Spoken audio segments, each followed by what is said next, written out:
Hi guys, welcome back to Hanging Out with Lori. How are you today? I am good. It is Fragrance Friday. Woohoo! It's Fragrance Friday this week. Kind of scares me. We are talking about Mugler's Angel Muse. Now, this is gorgeous scent. It's perfect for this time of year. It's a gourmand scent. It's kind of a thicker, heavier scent. I'm really struggling to how to describe this scent. If I sniff it out of the bottle, what I get is creaminess. I get patchouli. Patchouli is extremely present. I get a hint of, I was going to say a milky quality, but I guess I went over a creaminess, a sweetness, but it's not, I don't know how to describe the sweetness, because it's not overly sweet. It isn't like a fruity sweet, but it's just like this biting sweet. Now, I've been wearing this for a bit, probably 4 hours by now, and it's still going strong. Now let me spray it on this side so we can get the opening. So Angel is a star. It's a blue star. If you guys have never seen it, I'll put a picture up here. I do not have Angel. I have two flankers of Angel, but I do not have Angel, so I can't show you the bottle. But Angel Muse is described as the cosmic pebble to the angel star, and they describe that this cosmic pebble or Angel Muse orbits around Angel. So it's a flanker, but it has its mother's DNA, so it kind of hangs close to its mama by orbiting around her, yet Angel Muse is its own piece of artwork. It stands alone, but it still stays in its mother's energy, feeds off its mother's energy source, if you will. So I picked up Angel Muse at TJ Maxx Marshalls for a really good price, and I was really excited to get her. I had heard great things about her. I had heard, she was a gourmand. While I'm not a huge gourmand fan, I am definitely not opposed to it. I have to be in the mood for a gourmand, and I got this probably springtime-ish, and when I got home and sprayed Angel Muse, she was a little heavy. So I did not wear her again until I moved here. And I unpacked all my perfume, and I saw her, and I'm like, ooh, let's try Angel Muse again and see what she smells like. If she smells better now that it's a little cooler. And I fell in love. There's just something different about Angel Muse. Now, Angel is different, Alien is different, the Mugler scents are different. They definitely have their own cult following. They say you're either in the Angel camp or the Alien camp. I disagree. It took me a while to like Alien, but I like Alien now. And I have only had samples of Angel, but I like Angel, but I really like the flankers of Angel. Maybe it's because I've only had a sample of Angel, that I really don't understand her as much as the flankers. The flankers, they're not as brusque. I mean, The Mugler scents definitely are an art of their own. And that's why I'm having such a hard time describing Angel Muse, and I'm kind of making a fool of myself talking about her. So let's talk about the notes. Oh, she has me confused. Okay, the top notes are grapefruit and pink pepper. The middle is hazelnut cocoa spread. We'll talk about hazelnut cocoa spread in a second. And then we have patchouli and vetiver at the base, really grounding it. Now this is described as, this is what Mugler described it as when it was released. Tantalizing, delicious, supremely feminine, and #hate to love. Now, isn't that, I just cracked up when I read that.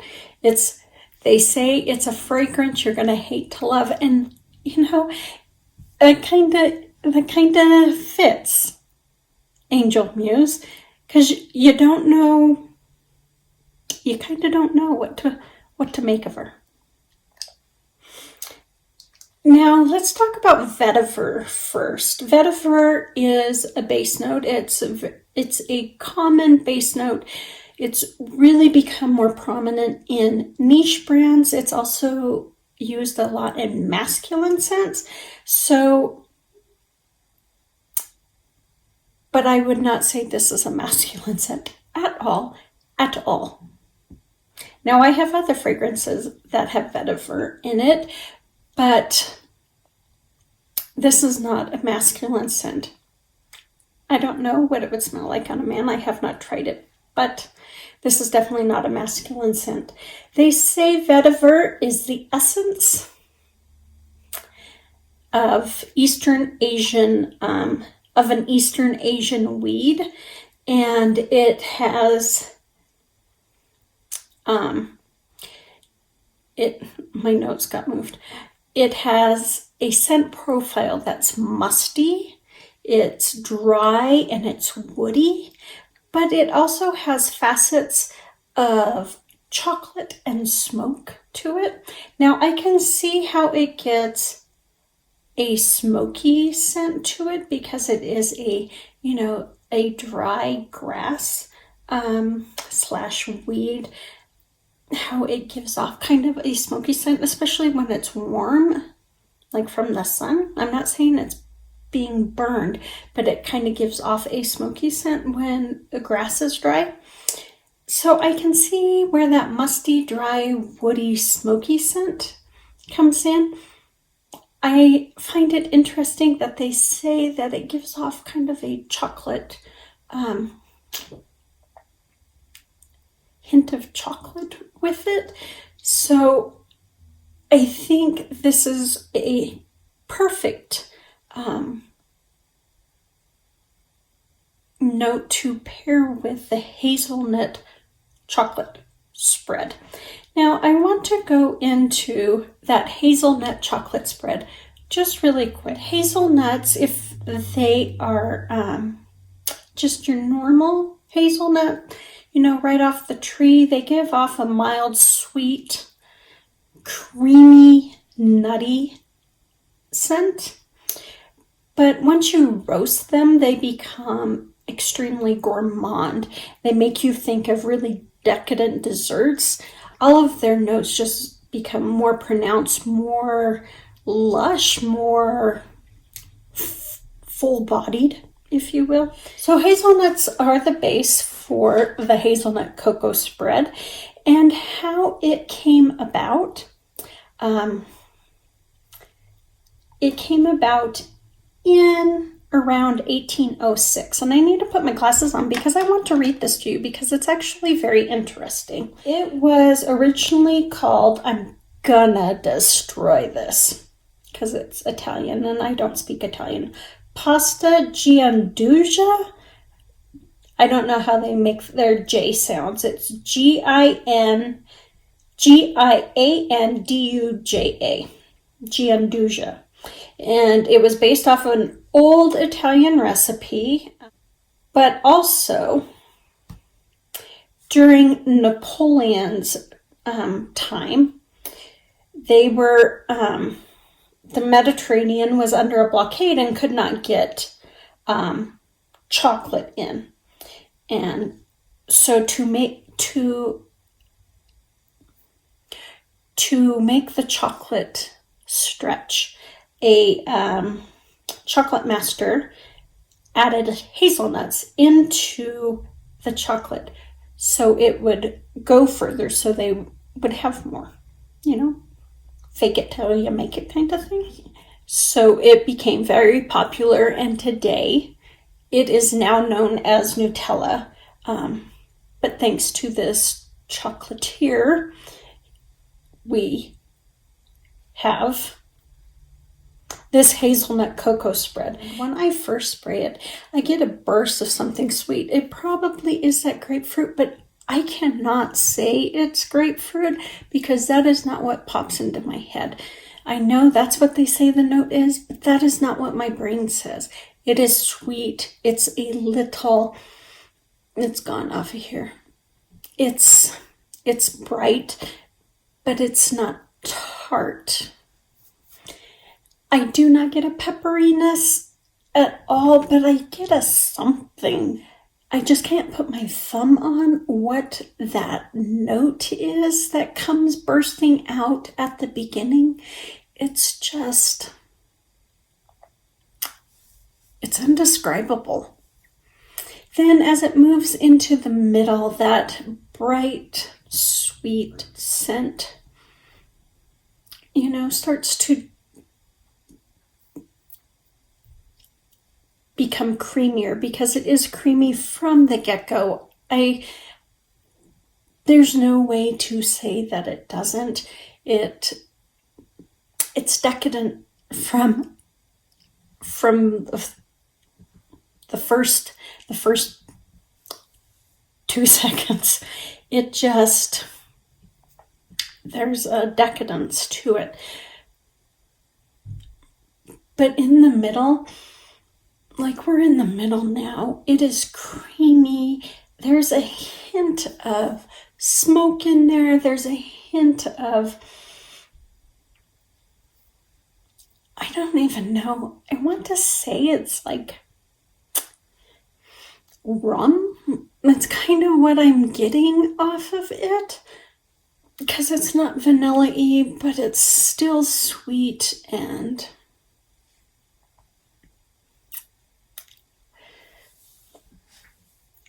kind of, sweet, kind of a liqueur scent to it. Yeah, that's what I get. I get rum. Rum, that's the note. I finally figured out what I'm smelling. That doesn't mean it's in there, but that's what my brain is saying it is. And then as it moves into the dry down, and it takes a while to get to the dry down, like I have had it on this side, like I said, maybe 4 hours. At this point, 4.5, 5, because I'm having such a hard time describing this. It is really creamy. It is sweet. It is lush. There's an earthiness to it that kind of grounds it, but it isn't you guys know how I feel about patchouli. It isn't a dirty patchouli. It's a very light,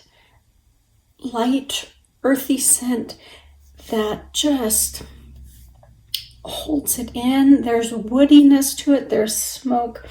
There's still that sweetness running in there that is just, it is just so good.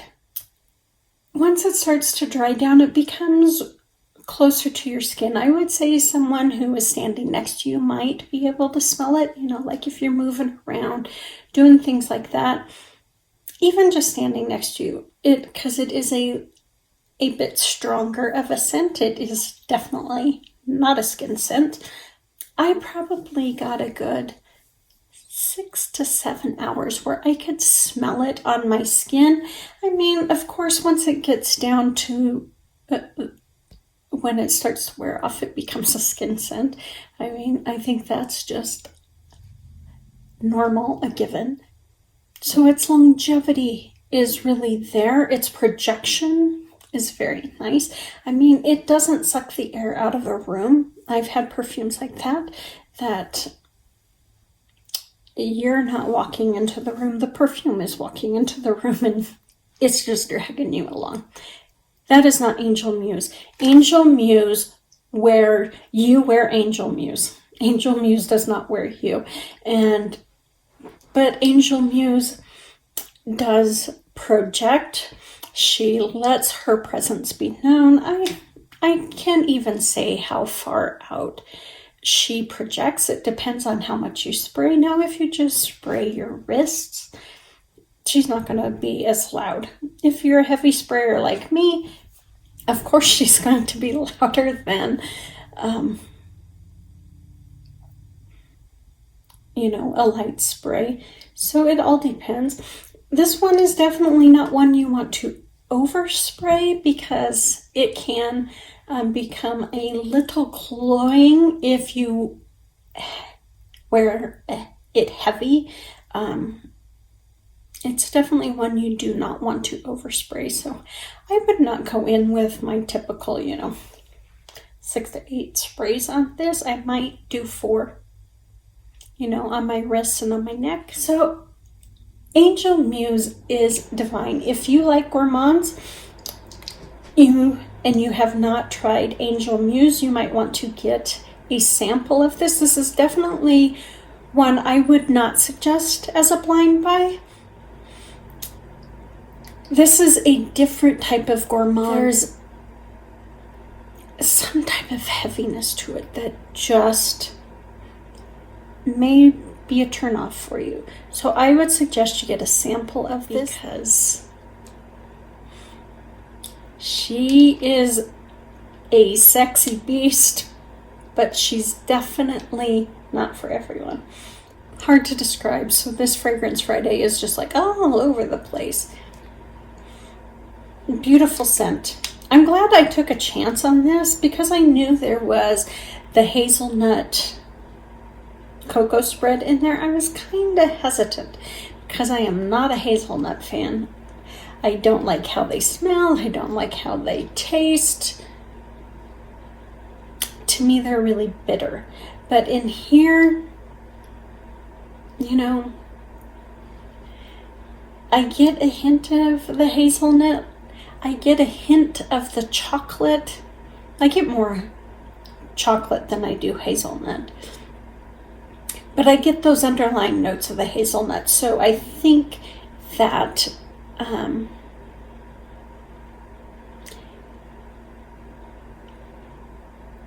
that changes it for me because it makes it's a little more earthy, a little more woody, a little more smoky than just the nut itself. So I do like Angel Muse. Like I said, try it before you buy it if you haven't tried it before. If you have tried it before, let me know down below what you think of Angel Muse. Are you an angel or an alien or an aura? I would like to know. I'm all 3. I'm a 3A. A triple A? I am a triple A. That is what I am. But I love Angel Muse. Perfect for this time of year. I would not suggest it in the spring or the summer.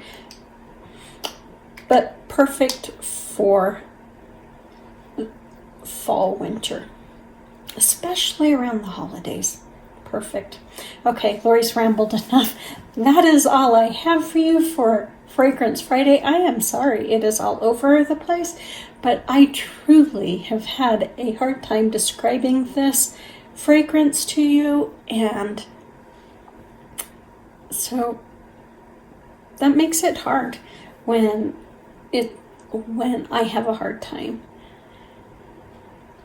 describing these more complex yet simple fragrances. If they only could be, one note, vanilla, I could describe it, but those ones are even harder. You guys, take good care of yourself.